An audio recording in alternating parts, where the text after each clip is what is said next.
Hello everyone, welcome to today's panel discussion on the pivotal topic of transformative ESG compliance, CSRD and beyond. I'm Aurélie Lustenberger, Sustainable Futures Performance Global Offer Lead at Capgemini Invent, and I'm delighted to have you all with us today.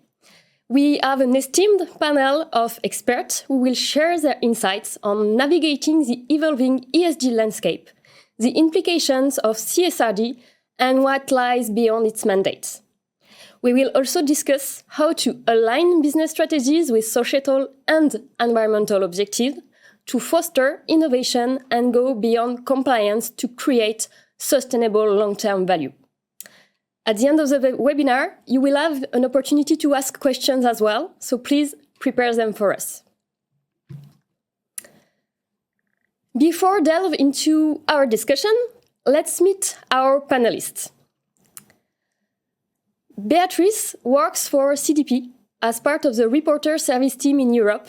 Based in Berlin, she plays a crucial role in supporting organizations with their environmental reporting and disclosure, helping them align with global sustainability standards. Hi, Beatrice. Hi, Aurélie. Hi, everyone. Very happy to be here today. Thanks. Alba leads the ESG Sustainability Division in Spain for Capgemini Invent and Engineering, with a particular focus on the social dimension of ESG. Her work involves strengthening the integration of social responsibility into corporate reporting. Hello, Alba. Hello, Aurélie. Thank you for the invitation. Great to be here. Marie-Thérèse is manager within German Sustainable Futures team with a focus on ESG reporting and regulations. As a certified sustainability auditor, she advises clients on their CSRD preparation and implementation journey with a strong focus on compliance, assurance, and data management. Hello, Marie-Thérèse. Hi, Aurélie, and thank you for the invitation and looking forward to today's discussion. Great. Aniruddha co-leads the Sustainable Future Performance Global Offer at Capgemini Invent. He supports organization transformation in their ESG reporting journey to drive sustainable business value beyond compliance. It's a pleasure to be here. Looking forward. And last but not least, Joost is a senior manager within Invent Netherlands in the finance transformation team, and it advises clients in banking and financial services sector on integrating ESG best practices and guides them through ESG regulatory reporting journeys. Hello, Joost. Hi, Aurélie, and thank you for having me. Thanks to you all, and thanks to those attending today. To kick off our discussion, let's begin with Beatrice. In many ways, CDP has closely witnessed and contributed to the global ESG reporting and transparency movement, from an initial niche concern to now nearly 90% of the European market disclosing their ESG numbers. Can you take us through the ESG reporting journey and highlight some of the factors that led to this rise in ESG reporting? Definitely, and happy to. So, you know that ESG reporting has evolved significantly over the past few decades. Essentially driven by increased awareness and investor and customers' demand for more transparency and accountability regarding a company's impact on environment, society, and governance practices. And ESG reporting helps companies assess and identify the impacts, dependencies, risks, and opportunities, manage them, and integrate them into achieving a long-term strategy with sustainable growth and resilience. There are three key factors that I would like to share today, which is the growing investors' demand for sustainable investment products and options. So investors are increasingly considering ESG factors in their investment decisions. We have increased regulatory pressures. I think the ESRS is a great example here for the European Union. And then we have the consumer preferences, where consumers are more likely to support and trust companies that are transparent about their ESG practices. And I think CDP is a great example of two stakeholders that play a key role on it, the investors and customers, increasing the demand for ESG reporting. So today, CDP works with 700 financial institutions with 142 trillion in assets that are requesting environmental data from their clients and investees. through CDP, which represents nearly the 90% of European market. And in the supply chain program, we work with 350 companies that are requesting and assessing environmental data through CDP of over 20,000 suppliers. And then we have well-established frameworks that support companies in the process of identifying, measuring, and managing ESG impacts. For example, the GRI, the SASB, and the TCFD. And CDP also contributes to this ecosystem through consistency, comparability, and transparency, being the global platform of environmental disclosure. And then I want to share some stats because I think it's nice to visualize, to understand the growth of sustainability environmental reporting. Between 2020 to 2023, we had a 140% increase in companies reporting through the CDP platform, which means 23,000 companies were reporting in 2023. And from 2020 to 2023, we saw an increase of 24%. So climate reporting is already a mainstream activity. And what we've been seeing is also the growth of nature topics reporting. Over a decade ago, CDP expanded the scope to include water and forests. We also have questions on biodiversity and plastics, and the ambition continues to grow to expand to areas such as oceans. This is a recognition of the interconnectedness of nature and Earth systems.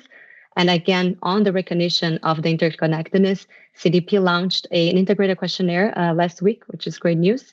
And I think this very well reflects this ambition and also the importance of companies to address nature impacts holistically.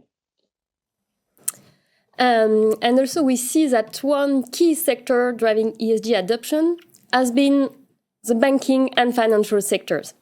Investors are increasingly looking for ESG reporting compliance in addition to financial data for their decision-making process.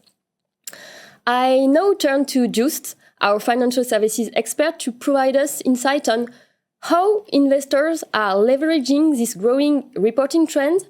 Can you shed some light on our sustainable and responsible investing has grown in recent time and how investor expectations have evolved towards the importance of non-financial data?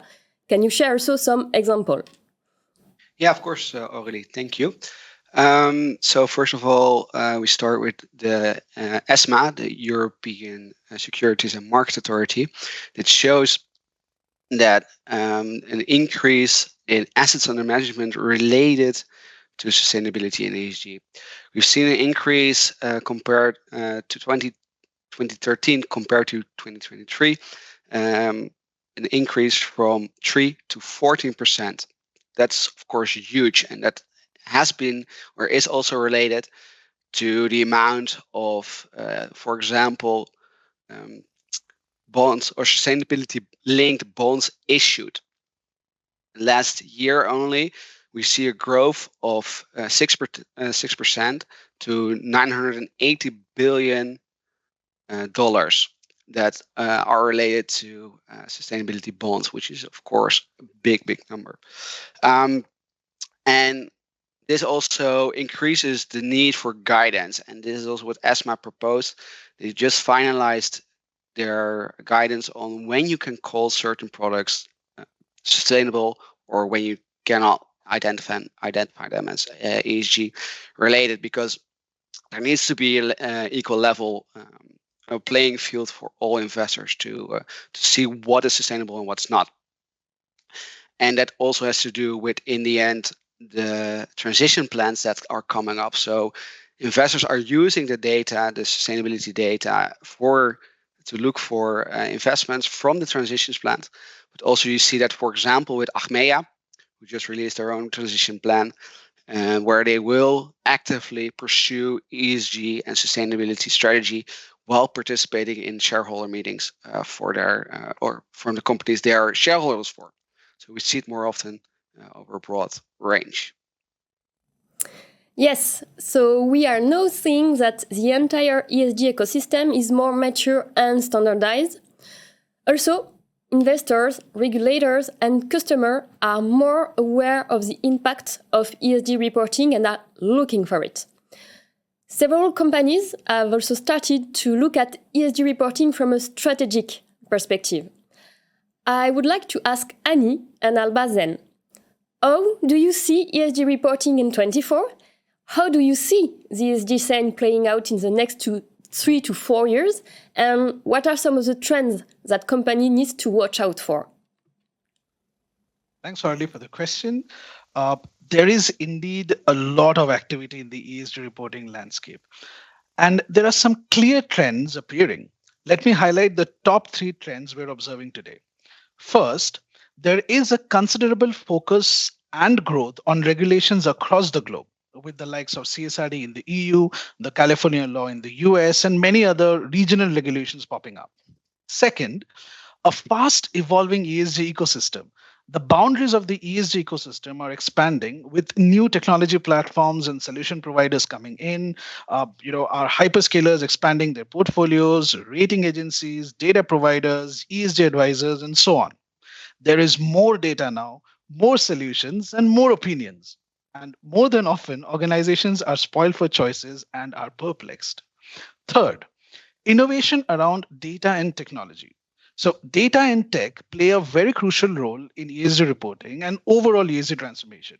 We are experiencing a wave of innovation. We are seeing reporting automation, we are seeing Gen AI for very pragmatic use cases like qualitative data management or using prompts to generate reporting narratives. And we also see industrialization techniques. Organizations, ESG advisors, and technology providers are constantly innovating to create distinct and differentiated value proposition. Interestingly, all these have brought along unique challenges. We are observing 3 distinct challenges faced by our clients today when it comes to ESG reporting. Again, first, the compliance challenge. The sheer complexity of the regulatory literature and the expansive disclosure requirements and the associated penalties are just overwhelming. It's difficult to wrap our heads around. So, how to simplify? Second, the execution challenge. Reporting in the coming days is becoming transformative with multitude of data sources, complexities of governance, roles, and responsibilities cutting across different organizational functions. It can be a nightmare. And add to that the cost factor. So, how to optimize? And third, the market challenge. A lot is at stake when it comes to ESG reporting, not only financial penalties, but brand reputation and market perception. There is a clear need for transparent communication to avoid greenwashing and preserve ESG brand reputation. So, how to be brand positive? So, early, that's more or less my take on the evolving ESG landscape and what it means for organizations today and in the coming years. Alba, what do you think? As ESG reporting becomes standardized, it's vital for companies to focus on comprehensive disclosures. Beyond traditional environmental metrics, a holistic ESG approach involves balancing environmental impact with social and governance considerations. This includes addressing social factors like labor rights, community engagement, and diversity initiatives. Strong governance practices, such as board diversity and transparent executive compensations, are equally essential. Effective stakeholder management, including engagement with regulators, investors, employees, customers, and the community, is crucial. For instance, a technology firm might engage its employees in sustainability initiatives to boost morale and innovations, while also ensuring transparent communication with investors and regulators on governance practices. Overcoming reporting challenges requires investing in capacity building and robust governance frameworks. Training programs on ESG principles can empower employees across all levels. Integrating ESG responsibilities into existing governance structures and fostering a culture of sustainability through leadership commitment are pivotal. Technological integration, such as using advanced analytics for accurate reporting, enhances transparency and efficiency. So, while ESG reporting standards advance, companies must prioritize comprehensive disclosures. By integrating environmental, social, and governance factors with effective stakeholder engagement and technological innovation, companies can navigate the evolving ESG landscape while building trust and resilience across industries. So, what's coming out from this discussion so far is that ESG reporting is an evolving process, continually improving and adapting to new standards and feedback. New regulations are playing a key role in standardizing and expanding ESG reporting. So it's important for companies to be aware of changes and stay ahead of the curve. Marie-Thérèse, can you give us some insights on how the global ESG regulatory landscape is evolving and touch upon some of the converging and diverging elements across ESG reporting regimes? Absolutely, Aurélie. And I think this really goes back to what we have discussed in the first round now. So I think it's really clear that ESG reporting has clearly achieved a great momentum in the past months. And this is really predominantly triggered by the CSRD. So the CSRD, the Corporate Sustainability Reporting Directive, is the next big thing that we will see in ESG reporting. And it pulls all together these voluntary frameworks that we have. So the TCFD, the TRI, and so on. It's an umbrella regulation and thereby really contributes to an entire reporting transformation through this really integrated reporting approach. And it's a huge challenge, of course, for our clients in really staying on track with all the updates and amendments that you see coming in through the past months and weeks. And especially also we see clients from China and the US market really approaching us and asking for support for their EU subsidiaries in really kind of navigating them through the regulatory jungle and also drawing synergies between the different regulations, for example, such as the EU taxonomy. So what I would like to highlight are 4 points that really clearly differs also CSRD from other reporting frameworks. So the first one I mentioned, it is the integrated reporting approach. So it's about equalizing financial and non-financial information in one joint report and really focusing on the strategically material topics for companies. Then secondly, you have to enable this entire view on the holistic picture of CSRD. So if you take, for example, the SEC or the IFRS requirements, they slowly or only touch upon the climate view, but the CSRD is kind of covering the full picture. And it asks companies to report on the 4 reporting areas: governance, strategy, and metrics and targets. So it's also really about quantifying things. And then it's also the level of detail and complexity. So you're really asked as a business to interpret the ESRS according to your business model and activities linked to the whole value chain. And then fourthly, it's the mandatory limited assurance that asks for robust and documented management processes. And I think this nicely links also back to the relevance of ESG ratings, because currently I'm engaged in discussions with clients, especially on thinking about how to deal with the non-material topics, because even if they do not enter the report, they are still of high relevance because investors and also ESG rating agencies are really asking for this kind of information. So it's really a kind of a struggle upon deciding where to report this information on. Great insights. I see that the regulations are converging on several topics. However, they are also diverging on many others. For example, Scope 3 emissions, where companies are still struggling to make sense of various regulations as well as to collect data on this issue. I also sense that the various regulatory elements diverge across different sectors.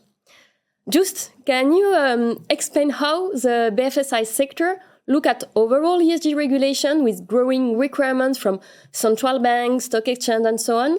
And also, can you highlight how important Scope 3 emissions are for the BFSI sector, particularly their financed emission and how they differ from other industries?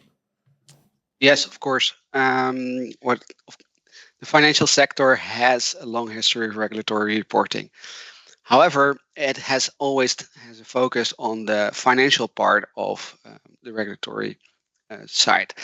And with this new CSRD and ESG regulations, financial institutions need to focus on other stuff than just the financial part, which means, and this gives a mixed feeling within the FS sector. Yes, we need to focus on it, but how important is it really? And this, you see that throughout the months and towards CSRD, it will become more important. We see as well that I had discussions on the fit for purpose for CSRD, right, with financial clients, and because you see mainly that the data necessary will come from their value chain, especially if you look at category scope 3, category 15, the insured and the insured and financed emissions in the end, right? So, and I think that even 99% of the emissions from financial sector will be categorized as category 15 in this case. I even had conversations with clients who said we're not even going to report scope 1 and scope 2 in our annual report. So it's that big. And the cruciality is here that, for example, ING currently is being sued for not being aligned with their Paris agreements, what they promised to. And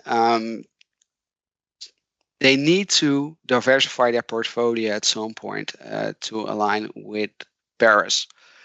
However, this is going to be very difficult also to measure because we see that GHG protocol and PCAF and a lot of other calculations are not fully fitting the financial products that we see.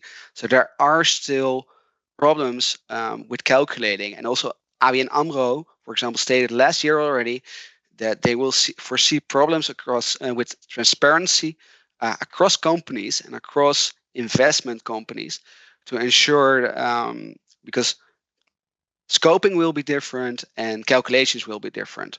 So this will create a difficulty for the whole market to ensure transparency across it.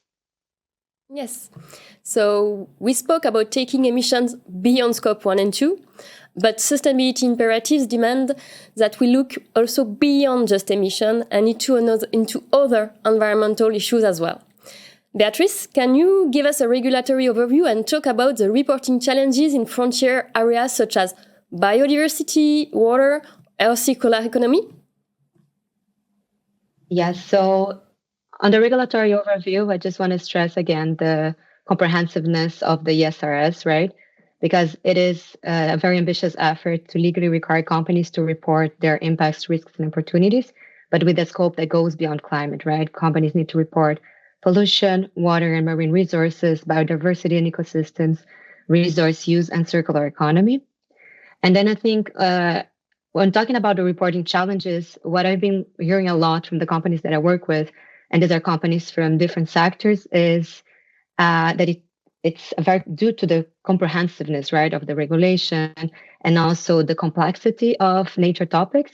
It is a lot of resources are allocated.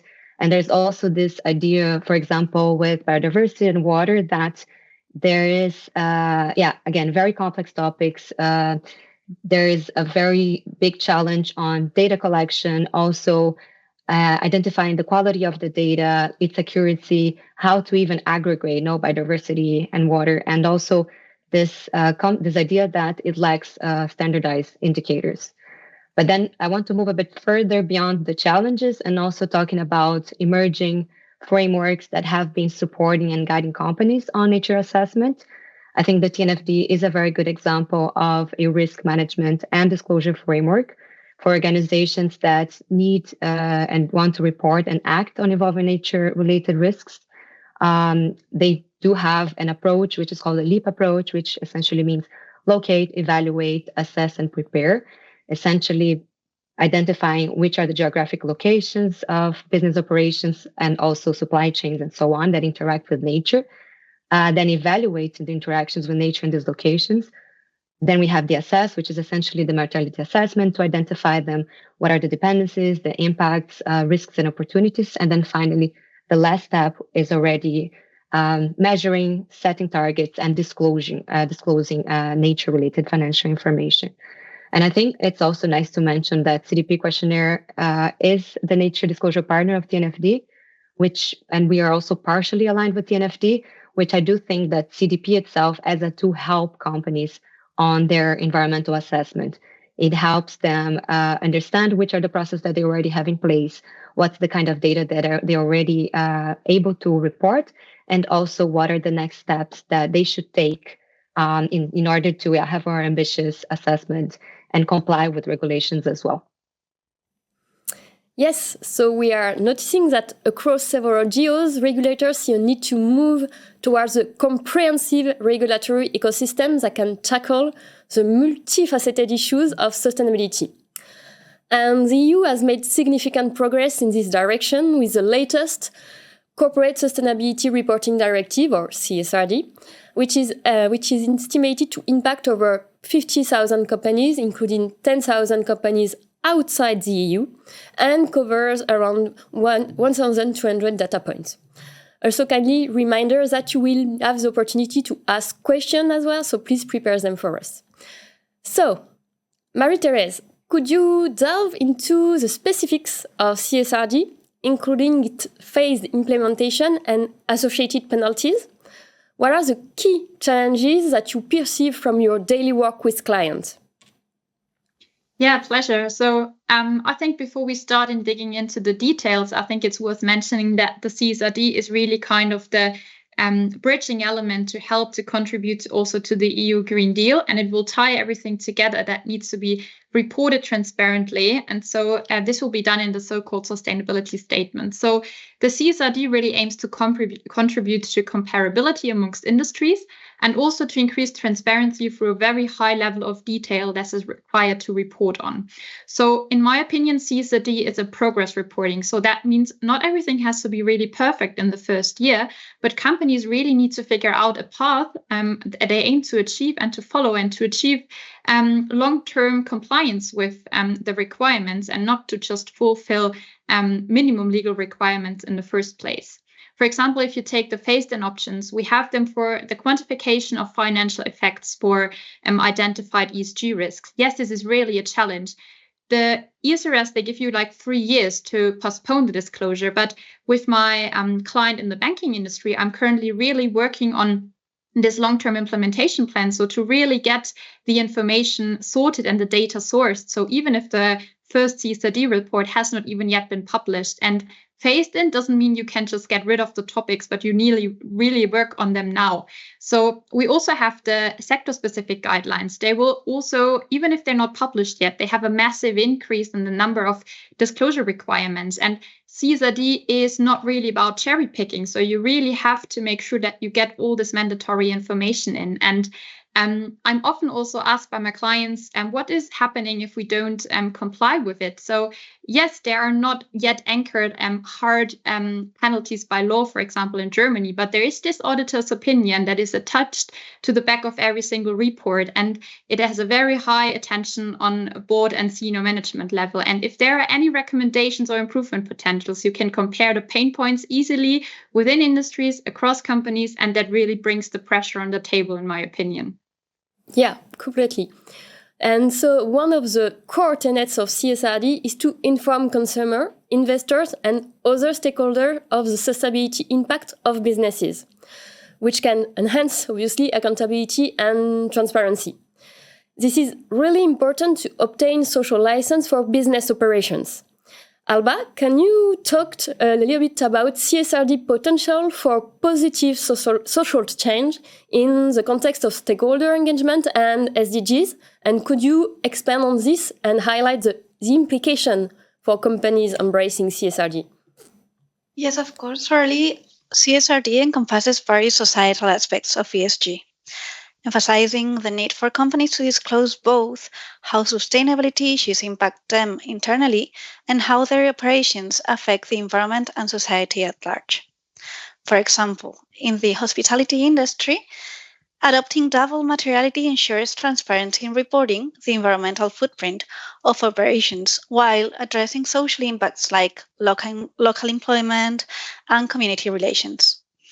This approach mandates companies to consider both financial and non-financial impacts, fostering a holistic view of sustainability performance. Transparent disclosures under double materiality enhance accountability and build trust among stakeholders, crucial for sectors like retail, where customer trust is paramount in sustainability claims. Moreover, CSRD highlights the importance of workforce well-being and diversity initiatives, crucial for industries such as technology, where employee satisfaction and inclusivity drive innovation and productivity. Ensuring safety and fair labor practices across the value chain is vital in sectors like manufacturing, where supply chain transparency impacts social responsibility directly. Engaging with affected communities, such as through local development projects, strengthens a company's social license to operate, as in industries, for example, like telecommunications. Transparent communication about product safety and sourcing supports customer rights and informed choices, crucial in sectors like food and beverage, for example. So, contributing to SDGs such as gender equality and decent work aligns with sectors like healthcare, where workforce diversity and community health initiatives directly impact societal well being. By embracing CSRD's principles, companies across diverse industries can drive positive social change, uphold corporate responsibility, and foster sustainable development for a resilient future. Thanks. So both Marie-Thérèse and Alba touched upon the concept of double materiality, which asks companies to acknowledge risk and opportunities from both financial and non-financial perspective. Let me turn to Just for more on this. Can you shed some light on how CSRD can create a conducive environment for positive financial growth, and what other impacts do you believe that CSRD can have on the financial column itself? Yes, for sure. We see, of course, that CSRD enforces companies to have transition plans and to be resilient towards the climate change that's coming up. And this enables investors, of course, to have data on what will happen to companies within certain scenarios, but also companies to take action on those. As part of the DMA, you have to do, of course, IRO. And by minimizing your risks and creating and emphasizing your opportunities, you can, as a company, you can leverage those when you want to pursue certain opportunities and create business cases to present towards your investors. And also to institutional investors will check within your investments plan, your transition plans, what your actions will be towards the sustainability goals that you have created.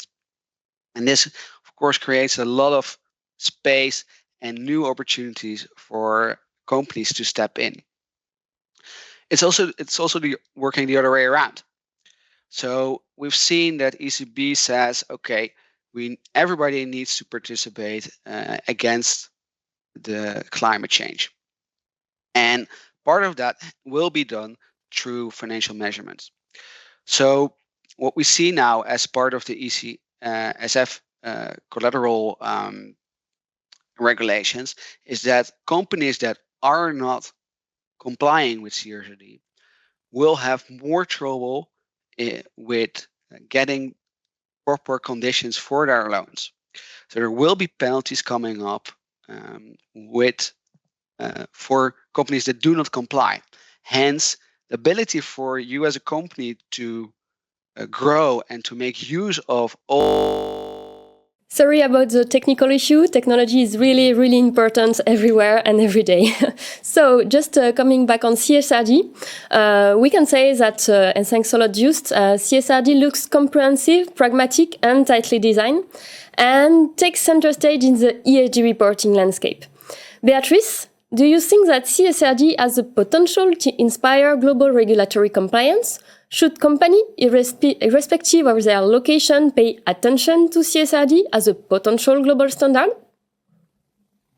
Yes, I'll keep it short. So the CSRD is a successful example, right, of high-quality mandatory disclosure. It follows the double materiality approach. It introduces reporting requirements for companies, compatibility with the 1.5 degree, but also covers more environmental topics. It also removes the exemption which allowed companies to report their sustainability data in a separate report from their management reports.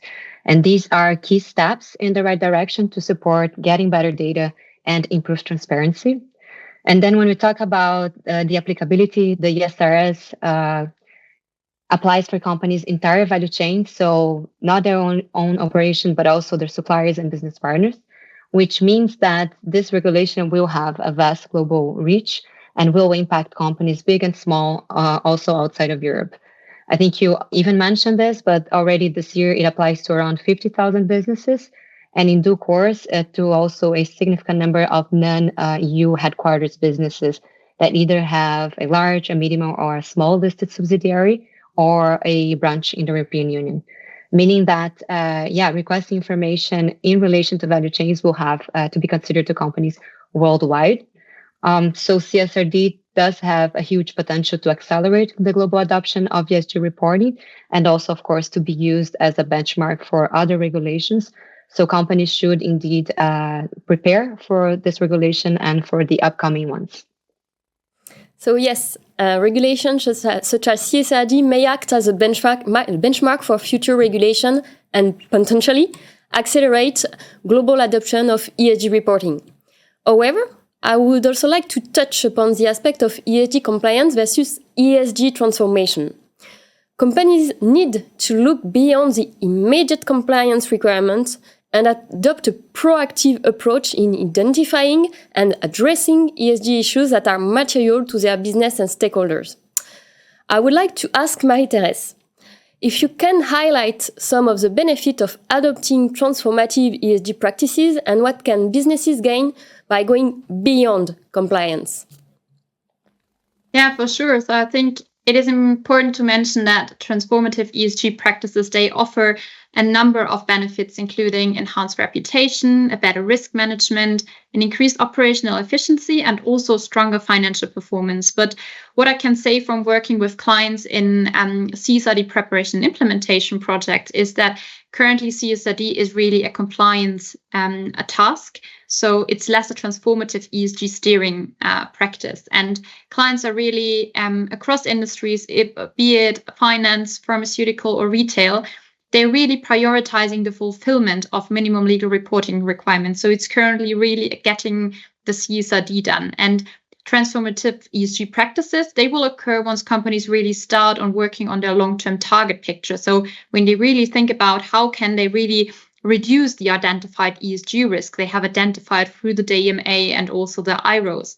And then it gets linked also, for example, with incentive schemes on a C-level basis. And touching again upon the topic of ESG ratings. So, for example, one large bank, they have integrated in Germany the ESG rating performance improvement as part of the management board incentive scheme. And of course, there is a huge pressure on really getting beyond the compliance and really start this transformation. And also, what we will see is that even if there is one company in one sector really pushing for and really ambitious ESG reporting, then other companies need to clearly catch up. And that really drives kind of this positive vicious circle so that we really get even more detail and a more transparent ESG reporting in the close future.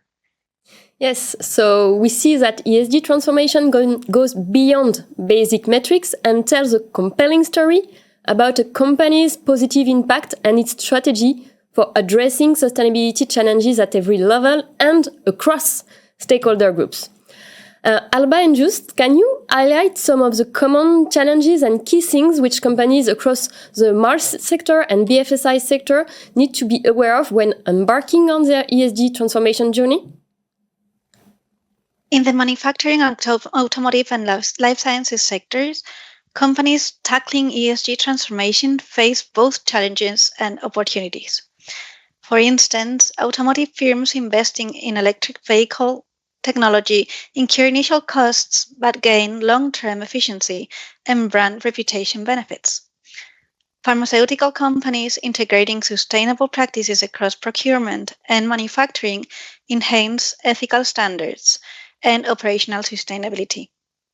Aerospace companies meeting stringent emissions targets through sustainable manufacturing practices align with evolving regulatory and stakeholders' expectations. Robust ESG reporting in electronic sectors strengthens credibility by highlighting carbon footprint reduction and responsible supply chain management. Continuous improvement in healthcare sectors driven by innovations like renewable energy adoption and circular economy principles enhances societal and environmental impacts. As small companies navigate these dynamics, proactive ESG strategies can differentiate their brands, foster sustainable growth, and drive industry leadership. Just? Okay. Yeah, for the FS sector, we see that next to, of course, the data gathering for Scope 3, which is going to be a tremendous effort, and properly doing the calculations for Scope 3 and finance and insured emissions. There's another thing going on, and that's, of course, the movement from the investments itself. So institutional investors often have already a big pool of investments not related to sustainability or to ESG related companies. And they will start moving their investments as a big pool from the non-sustainable towards your sustainability or sustainable investments. However, this movement will go slow because you cannot rapidly minimize this investment given the efforts or the returns necessary to still make for your shareholders and to others. So this movement will needs a proper strategy and an investment strategy, which will be important in the upcoming years. Perfect. So we see there are several benefits to adopting an integrating approach to ESG implementation. However, there are several pitfalls along the way. I know this would be overwhelming. So, Annie, can you simplify and help us understand what key steps companies need to take to adopt transformation ESG practice? Of course, Aurelie. Well, honestly, in my opinion, I think the first step is a change in the mindset.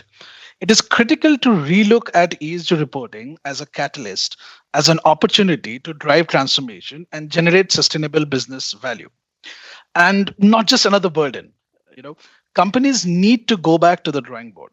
They need to have a clear view of their current landscape, assess their current or existing maturity, and design an operating model for ESG reporting to go beyond compliance. I think the key building blocks for transformative ESG reporting are first, a clear understanding of the perimeter of sustainability impact. It is important for organizations to look beyond just operational footprints and have a clear line of sight of their material issues and the value chain impact. And second, optimize or redesign the ESG operating model. Organizations need to synergize processes, data, tools while managing people and change. And these may seem overwhelming, but there is a method to the madness. Not everything has to be done all at once. The idea is to identify and execute quick wins, and while doing so, focus on long-term readiness. And this is exactly what we help our clients with. We build the right operating model to industrialize ESG reporting. Streamline processes with clear definitions of roles and responsibilities of actors across the value chain, then strengthen the people, process, and governance pillars, and then moving to technology and data, we deliver industrialization to ensure efficiency when moving from year one of reporting to subsequent years. We build the right platform to scale across functions, business units, and geographies, all while ensuring adaptation to the evolving landscape. We deliver a sustainable, transparent, and data-driven foundation for our clients to enable them address diverse reporting requirements, be it CSRD or anything else. In the end, what really matters beyond what they report is how they leverage insights to adapt and steer their ESG trajectory. And again, not everything needs to be done at once. We identify the quick wins. For example, year one, we focus on getting over the line, do the bare minimum, and while doing so, set the stage for industrialization and the new operating model for long-term readiness. Trust the process. A quick example that comes to my mind here is our experience with an insurance major in North America. We helped the insurer first optimize their reporting operating model, streamlining processes, defining roles and responsibilities, designing the functional blueprint. And then second, we iteratively build the ESG data and tech foundation to automate reporting needs, including CSRD. And some of the outcomes were a complete reporting digitization of financed emissions using the PCAF standard, insured emissions and circular claims, and reporting of their DEI metrics. So that's how we are accelerating this journey for our clients. Thanks a lot. So now that we better understand the key benefits, challenges, and pitfalls across different sectors, and key steps to take too on this ESG transformation journey, Beatrice, can you tell us some of the best practices from key case studies you have seen at CDP? Can you tell us how companies can collaborate with CDP going forward to deepen their understanding and improve their ESG performance? Sure. I think as a very simple first step, as I mentioned before, right, answering the CDP questionnaire is already a very helpful tool in understanding what are the kind of information that environmental reporting is requiring companies to, and what is the kind of information that the company already has. In the questionnaire itself, there are a lot of materials, resources that help companies see what are the kind of materials that can be used to do such assessments. There's an interesting analysis that I like to share that it shows that there's an average of first-time responders, so first-time companies answering to the CDP questionnaire, that around 50% have reported emission reduction targets, and this number jumps to 81% on the third year of disclosure. So it's also something that we say at CDP, what can be measured can be managed, and I do think it's I think with this analysis shows that it's quite a fact. And another thing, and we talk about today a lot of regulations and the ESRS, and I think it's nice to share again, the CDP has a partnership to have a collaboration with the EFRAG, so to help market readiness for quality environmental reporting by accelerating the implementation of the SRS, which means that this year we already have some key data points of the SRS that are matching with the CDP questionnaire. So this is a way to start. And then I wanted to talk about the reporting services program, which is the team where I'm at, which helps company on their prioritize environmental actions, understand best practices, and what are the necessary steps to take. We've been talking also about beyond compliance. And indeed, I had an interesting conversation with one of my accounts recently where they were saying there are a lot of frameworks, there are a lot of regulations, but CDP also helps us stay ahead of the curve. And then we have the CDP supply chain program. This I mentioned right in the beginning, but this is where companies ask their suppliers to report on their environmental data through the questionnaire. So basically, it helps companies engage with suppliers now with the value chain engagement that is a requirement of the SRS, for example, on having primary data, primary scope 3 emissions. So these are indeed very helpful programs. And now that you also mentioned the financial institutions, right, this requirement, and indeed category 15, it's where the biggest impact is. And we do have the capital markets program as well, which is a program that is dedicated for financial institutions requiring their clients and investees to report environmental data through CDP, which means that they also have access to this information and are able to assess, understand, and engage and see how they can actually mitigate their impacts. Thanks a lot, Beatrice. So now let's open the floor to questions from our audience. Please feel free to ask our panelists anything related to ESG reporting, including challenges, best practices, or emerging trends. I think we have already some questions here. One around Scope 3. This is really an important point today for organization. And maybe this one for Just first. Can you talk about the importance, the strategic importance of Scope 3, specifically for example, asset management and product portfolio diversification consideration? Yes, that's a good question. So in the end, you have to minimize your risk if you talk about diversification. And the data that is coming from Scope 3, for example, around your emissions, can help you to see where the exact impact will be and what companies are really focused on reducing the targets or reducing the emissions and ensuring that they are able to adapt to the climate change in the end. Also, if you look, for example, at credits, carbon credits, etc., these will become, in the end, instruments of investments, which you can also see throughout your scope 3. So in the end, I think it's all about diversification and ensuring that your portfolio is resilient to this climate change. And that can be done via your scope 3, especially via your financed emissions or financed, yeah. Yeah, thanks a lot for this. Maybe a question to you, Beatrice, and then Marie-Thérèse also, you can complete. And we already touched upon it a little bit, how CSRD is similar to other voluntary reporting standards, such as GRI, TCFD, and is there an overlap with existing reporting which companies are already doing? Marie-Thérèse? Yeah. Beatrice? Yeah, if you want me to go first, I can definitely do so. I think I would definitely say companies that are already applying these standards, they are kind of already a step ahead, because a lot of these frameworks are already integrated or have feeded into the ESRS standard. So if you take, for example, the ESRS E1, the climate change standard, the TCFD voluntary requirements, they have feeded in completely as a blueprint into this standard. So if you're already as a company working on and integrating those voluntary reporting requirements and standards, then you're really one step ahead, so to say, because you're already familiar with the bigger chunk of topics that are required from your end. What CSRD is kind of doing is to pulling everything together and to give it a bit more context also from a really strategic perspective, how you really approach and anchor it within your company processes and how it also affects, for example, your due diligence and risk management processes. Beatrice, do you want to add something?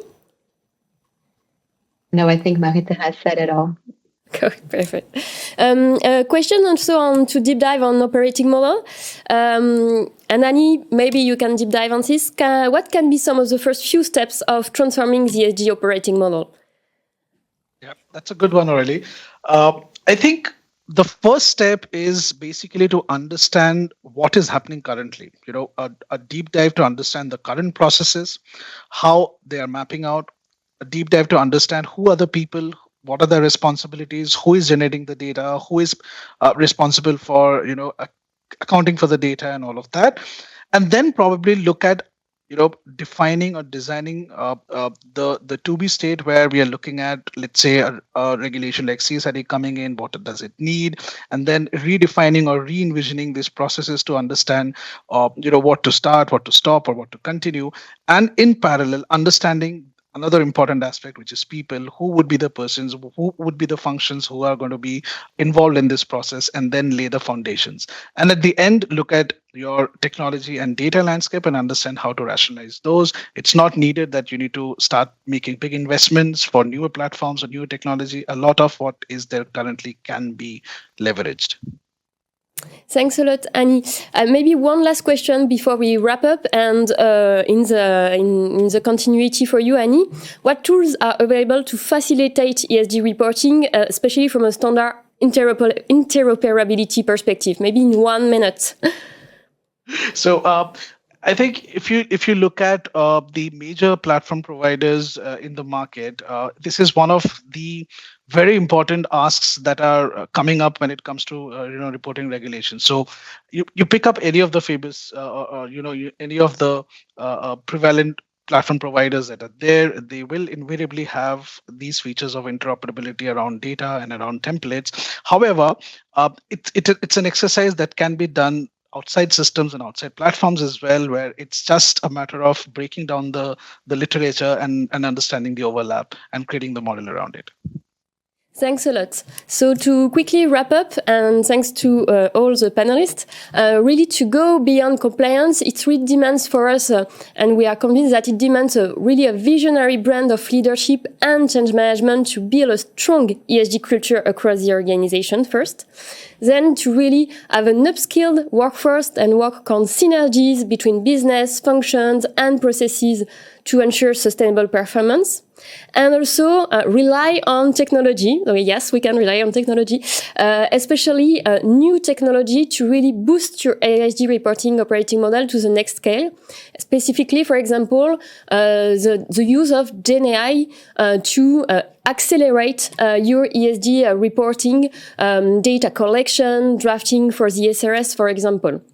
So, that being said, and as the time is now gone, I really want to thank you for joining us today and for your question. We had others, so please feel free to contact us and to stay in touch with us by flashing the QR code you will see just after, so we can answer also the question we didn't have time to go through.